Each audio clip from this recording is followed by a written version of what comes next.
So we are continuing on in the Be Healed book, episode 5, right? And part of what the book talks about is focusing solely on Jesus. Okay, Jesus, he spoke with authority, Lisa, Yes. right? And that essence of intimacy that he had with the Father. Right. He was definitely humble, Yes. right? Yep. He had teaching that was filled with integrity. Yep. He reached out to others, Right. cared about their needs. Yep. And he is the one who will never let us down. Yes. How do you feel about all of this, Lisa? I think those are very well. First of all, I think the focusing solely on Jesus is like the key point in our entire spiritual life, because so often the world, so often the devil will try to distract that focus. Sometimes we'll let what we're going through take our focus off of Jesus, and then that's when the trouble starts. So this is, it's really interesting, okay? Because so often God will use other people, right, to speak to us. But ultimately, okay, we need to speak with Jesus and let him speak to us because he's perfect. All of the other people that he might use are imperfect. And so we can't find this fullness of freedom in other people. Right. Now there are, like, your spouses could be great, people that are your really close friends. All of these people can be instruments by which God can use, Yes. right? Yes. But ultimately you need to get the final word from the big guy, Yes. right? And you need to know it's coming from him. Yes. And so that prayer time where you can focus solely on Jesus and you are vulnerable and open your heart to these things that you have going on, surrendering them, if you will, which is an invitation, inviting him in, is when these sort of things can happen in combination with all of the people that he's using. And I think this has happened to you on numerous occasions, right? We've had conversations and you're like, okay, whatever. And then, not whatever, but you get my point. I'm just being a little coy. And then, like 3 days later, you'll I'll have read him something. or you'll have an experience of prayer, right? Yeah, yeah. And you'll call me up and you'll go, this is what Jesus said to me through this reading today. And I'm like, well, that's the same thing I said to you. But Yeah.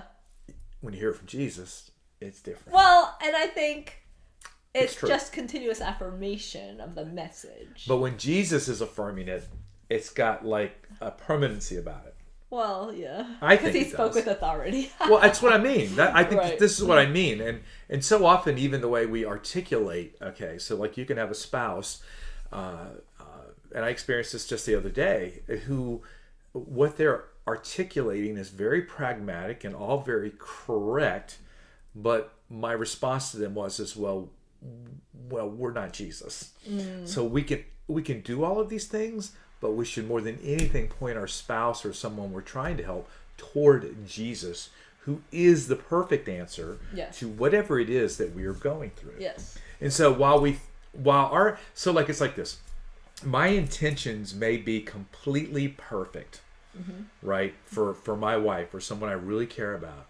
But my ability to convey it in a way that brings about that permanency that we talked about is going to fall short in many cases. Yeah. Not that it's not helpful, but when Jesus sets into your heart, into that place, then it can become permanently healed. Am I making sense? Yeah. Yeah, Okay. definitely. Yeah. Yeah. So what about the disciples, Well, we're called to be disciples too. right? Because we're called to follow Jesus in everything. right.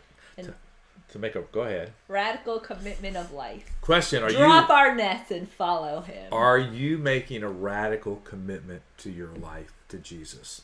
I would say to you, most people don't. Okay, it's a very conditional type of commitment, but what God wants is that radical commitment. So this is something I think is the takeaway that you should all be reflecting on. Yes.